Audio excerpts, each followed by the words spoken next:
Good morning बच्चों। चलिए आज हम लोग पढ़ते हैं ट्वेल्थ स्टैंडर्ड फिजिकल केमिस्ट्री और ये पढ़ते हैं केमिकल काइनेटिक्स। चूंकि बोर्ड के एग्जाम्स नजदीक हैं तो उसको ध्यान में रखते हुए हम लोग पढ़ाई करेंगे। ये केमिकल काइनेटिक्स हम लोग को पढ़ना है, तो इसे पढ़ने से पहले आप ये समझ लीजिएगा, एक्चुअली जो केमिस्ट्री है उसको तीन ब्रांच में डिवाइड किया। मेनली तीन ब्रांच है, inorganic, organic and third is physical chemistry. Okay, देखिए ऑर्गेनिक केमिस्ट्री में हम लोग पढ़ते क्या है, ऐसा कोई भी कंपाउंड जिसमें कार्बन के साथ हाइड्रोजन जुड़ा हो, that will be organic compound. हम लोग ऑर्गेनिक केमिस्ट्री में इन्हीं को स्टडी करेंगे। फॉर एग्जांपल जैसे हमने कहा methane C2H6, okay, ethane C2H5, मतलब जहां कार्बन के साथ हाइड्रोजन है, कार्बन से हाइड्रोजन जुड़ा होगा, वो सब ऑर्गेनिक के अंतर्गत आते हैं। ओके, और ऐसा कोई कंपाउंड जिसमें कार्बन हाइड्रोजन नहीं है, that will be inorganic. For example जैसे मैंने कहा NaOH, जैसे मैंने कहा HCl, जैसे मैंने कहा CO2, ठीक है, ETC, these are the inorganic compounds are studied under the inorganic chemistry. इनको ऑर्गेनिक में पढ़ेंगे और कुछ रूल्स बनाए गए, कुछ थ्योरी बनाई गई हैं, कुछ लॉ बनाए गए हैं जो ऑपरेट कहाँ होते हैं, इनऑर्गेनिक एंड ऑर्गेनिक को समझने के लिए। कुछ rule and regulation that are studied under the physical chemistry. मतलब मैं ये कह सकता हूँ फिजिकल केमिस्ट्री के अंतर्गत कुछ नियम कानून के बारे में पढ़ते हैं, जो कि नियम कानून जानने से आप इनऑर्गेनिक और ऑर्गेनिक केमिस्ट्री को भली बात आप समझ सकते हैं। तो इसमें हम लोग पढ़ते हैं रूल एंड थ्योरीज। ओके, और वो कौन सी रूल एंड थ्योरी जिसके माध्यम से आप इनऑर्गेनिक ऑर्गेनिक केमिस्ट्री को आगे पढ़ेंगे। तो physical chemistry generally it is the branch of chemistry. Okay, physical chemistry, इसमें हम रूल रेगुलेशन को पढ़ेंगे जो कि इनऑर्गेनिक ऑर्गेनिक केमिस्ट्री में अप्लाई कर सकते हैं। तो जो केमिकल काइनेटिक्स है हमारा, वास्तव में ये फिजिकल केमिस्ट्री का ही हिस्सा है। तो आप इसे कह सकते हैं it is the branch of physical chemistry, chemical kinetics. अब जरा देखिए, जो केमिकल मीन्स हुआ, केमिकल मीन्स से आप कह सकते हैं रिएक्शन, ओके, और काइनेटिक्स वास्तव में ग्रीक वर्ड से बना है जिसका मतलब होता है काइनेसिस। काइनेसिस मीन्स क्या होता है, मूवमेंट। इसे जनरल भाषा में आप बोल सकते हैं, इसी को बोल सकते हैं स्पीड, या इसी को बोलते हैं रेट। आगे चर्चा होगी स्पीड रेट के बारे में। मतलब किसी भी रिएक्शन की स्पीड के बारे में इस चैप्टर में हम लोग पढ़ेंगे। भाई देखिए, कोई भी रिएक्शन कैसे आगे बढ़ती है, स्लो है, फास्ट है, वेरी फास्ट है, वेरी स्लो है, या मॉडरेट है, तो उसको हम लोग केमिकल काइनेटिक्स के अंतर्गत ही पढ़ेंगे। तो हम कह सकते हैं chemical kinetics is the branch of physical science in which we will study about the rate of reaction. Okay, अब जब रेट ऑफ रिएक्शन पढ़ लेंगे कि कोई भी रिएक्शन स्लो है कि फास्ट, अगर मुझे सब कुछ पता चल जाए तो जान लीजिए कि आप रिएक्शन की मैकेनिज्म जान जाते हैं। तो आप ये भी कह सकते हैं कि केमिकल काइनेटिक्स में रेट ऑफ रिएक्शन या स्पीड ऑफ रिएक्शन के साथ साथ हम लोग मैकेनिज्म भी पढ़ेंगे। मैकेनिज्म आगे मैं बताऊंगा। अब जब ये पता चल जाएगा तो रेट को कौन कौन से फैक्टर अफेक्ट कर रहे हैं, कौन कौन से फैक्टर उसको डिस्टर्ब कर रहे हैं, तो ये भी मैं पढ़ सकता हूं कि फैक्टर्स अफेक्टिंग रेट। ये आपको केमिकल मतलब तीन चीजें आप समझ सकते हैं कि केमिकल काइनेटिक्स में पढ़ना है। First speed of the reaction, second mechanism of the reaction, and third factors affecting the rate of reaction. किसी भी रेट ऑफ रिएक्शन, किसी भी रेट को कौन कौन से फैक्टर डिस्टर्ब कर सकते हैं, तो ये हम लोग कहाँ पढ़ेंगे, केमिकल काइनेटिक्स के अंतर्गत। ओके, अब जरा हम लोग देख लें, जो केमिकल काइनेटिक्स को आपको समझ में आ ही गया होगा। अब किसी भी रिएक्शन का रेट जानना बहुत जरूरी है, किस रेट से जो है रिएक्शन हो रही है। तो रिएक्शन को रेट के आधार पर तीन भागों में डिवाइड कर दिया गया है। ठीक है, देखिए कॉपी पेन लेके आप बैठे रहेंगे, मैं लेक्चर देता रहूंगा, मेन चीज मैं आपको बोर्ड पे लिख देता हूँ, उसको आप कॉपी में राइट कर लीजिएगा। और लेक्चर्स तो मैं हिंदी में दे रहा हूँ, बट जो हमारी राइटिंग है वो इंग्लिश में है, लेकिन बहुत इजी इंग्लिश है, कोई बहुत टफ नहीं है, टेंशन मत लीजिएगा इसके लिए। पता लगा, क्योंकि थोड़ी बहुत इंग्लिश आनी चाहिए। अगर आपको हायर एजुकेशन में जाना है तो प्योर हिंदी, आई थिंक जो साइंस की बुक है वो आपको इंग्लिश मीडियम में ही मिलेगी। तो on the basis of rate आप रिएक्शन को तीन भागों में डिवाइड कर सकते हैं। एक तो हो जाएगा वेरी स्लो रिएक्शन। अभी देखिए रेट हम आगे पढ़ेंगे डिटेल, पहले रेट के आधार पर, स्पीड के आधार पर जो है हम इसको पढ़ ले। तो जो वेरी स्लो रिएक्शन है आप समझ सकते हैं कि ऐसी रिएक्शन जिनकी स्पीड बहुत स्लो होती है, और ये टाइम आप समझ सकते हैं 1 मिनट टू 1 मंथ भी लगा सकते हैं। ऐसी रिएक्शन कंप्लीट होने में 1 मिनट से 1 महीने का भी समय लग सकता है। For example rusting of the iron. भाई आयरन आप देखिए जंग लगना समय लग जाता है, 1-2 महीने भी लग जाते हैं। और एक चीज आप समझ लीजिएगा, कोयले की खान जहां से आपको डायमंड मिलता है, वहां वास्तव में कोयले की खान में जो ग्रेफाइट होता है, ग्रेफाइट ये कार्बन के एक एलोट्रॉप्स होता है, कार्बन का आप समझिए एक बच्चा है, कार्बन के 2 बच्चे हैं मेनली, ग्रेफाइट और डायमंड। तो ग्रेफाइट धीरे धीरे करके डायमंड में कन्वर्ट हो जाता है, इसमें सालों समय लग जाता है। तो ये वेरी स्लो रिएक्शन है, इनको भी स्टडी नहीं कर सकते आप, क्योंकि इतनी स्लो होते हैं कि हमारे पास भैया इतना समय में है नहीं कि 1 महीना बैठ के हम देखें क्या हो रहा है। ठीक है, अगर मैं सेकंड की बात करूं, सेकंड रिएक्शन तो फास्ट रिएक्शन है। फास्ट रिएक्शन ये इतनी फास्ट है कि कवर करने में ये 10 to power minus 12 to 10 to power minus 16 second में ही रिएक्शन खत्म।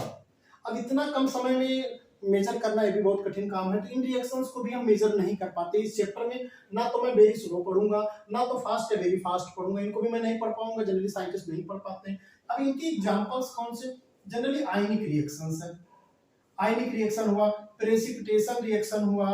ठीक है, अब देखिए मैं बता दे रहा हूँ, प्रेसिपिटेशन रिएक्शन, क्योंकि आयनिक रिएक्शंस में या प्रेसिपिटेशन रिएक्शंस में होते क्या है, इसमें क्योंकि जब रिएक्शन होता है तो हमारे पास रॉ मटेरियल होता है, कुछ पुराने पदार्थ होते हैं जिन्हें आप रिएक्टेंट बोलते हैं, आगे ऑर्गेनिक में भी चर्चा होगी इनकी।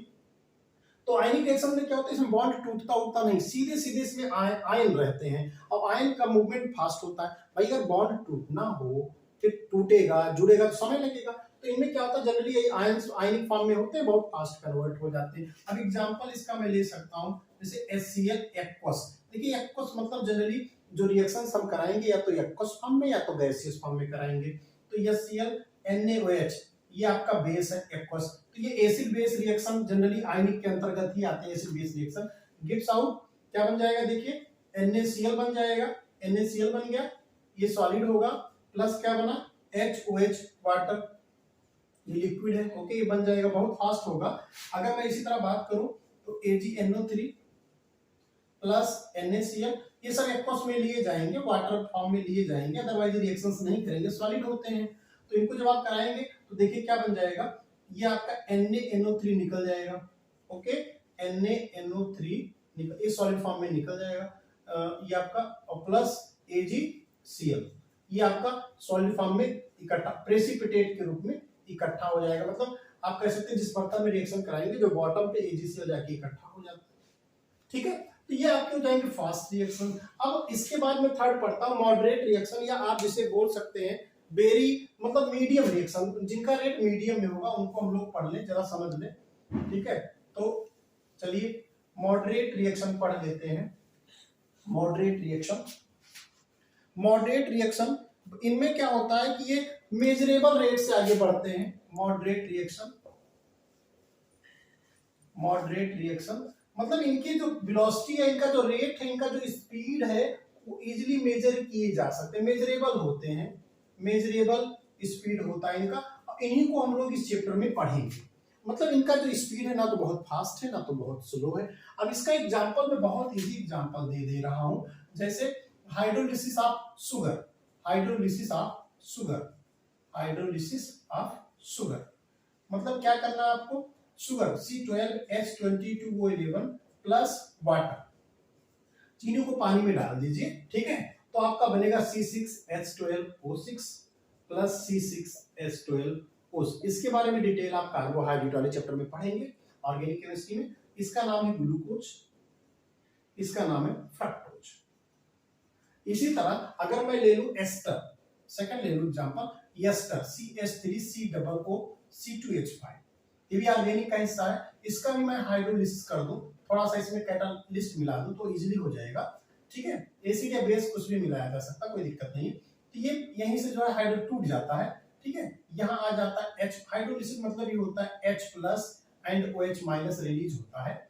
ठीक है, यहाँ OH माइनस जुड़ जाएगा तो बनेगा इसमें एसिटिक एसिड एंड बन जाएगा C2H5OH, अल्कोहल बन जाएगा C2H5OH। ओके, ये आपका एसिड है, ये आपका क्या अल्कोहल है। अल्कोहल भी खैर एसिड होता है, ये अल्कोहल वाले चैप्टर में आप इजीली सीख सकते हैं।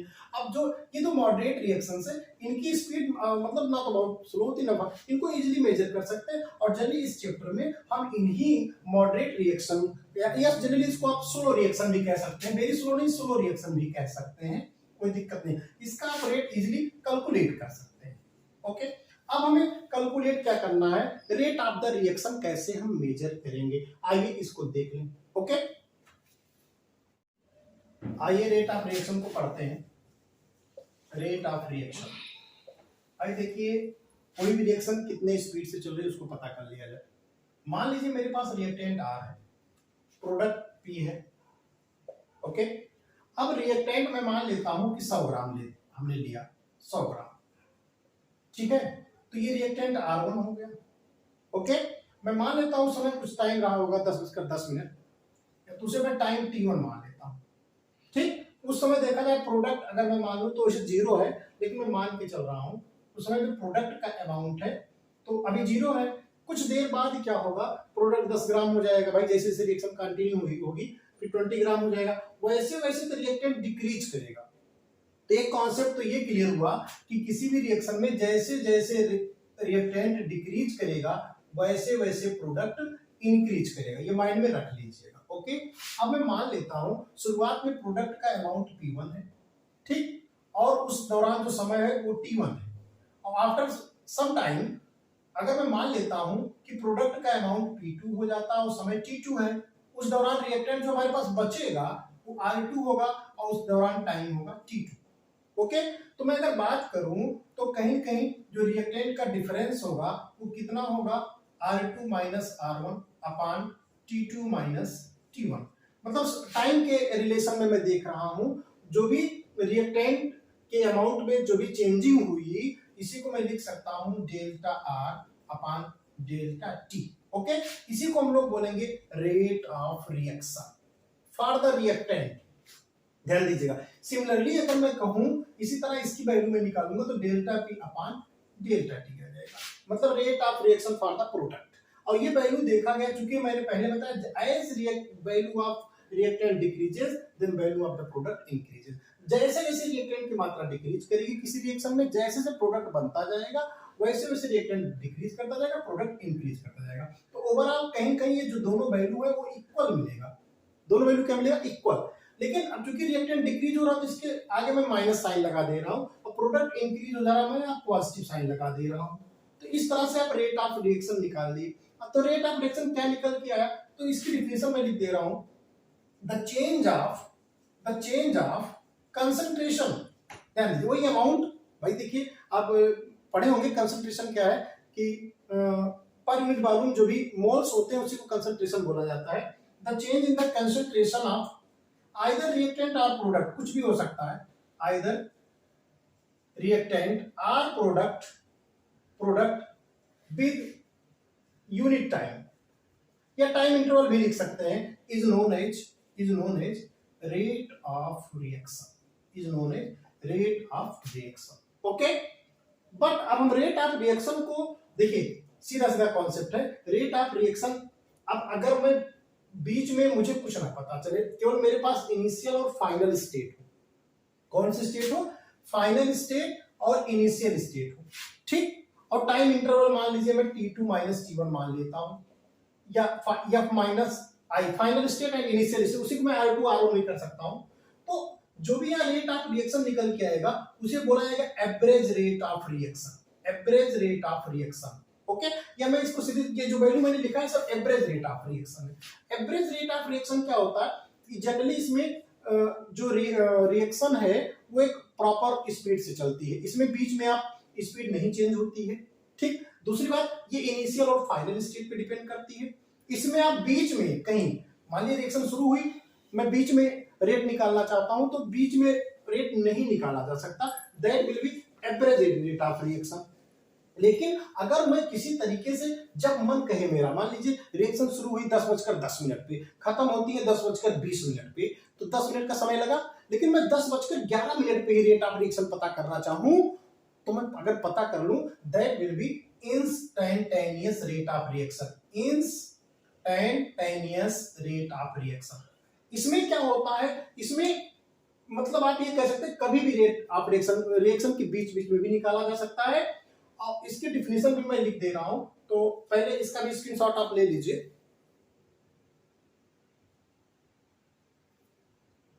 द चेंज, देखिए इंस्टेंटेनियस रेट ऑफ रिएक्शन को डिफिनेशन वही है, बट इसमें क्या होता है कि चाहे जिस समय आप निकाल सकते हैं, तो डिफिनेशन हो जाएगी द चेंज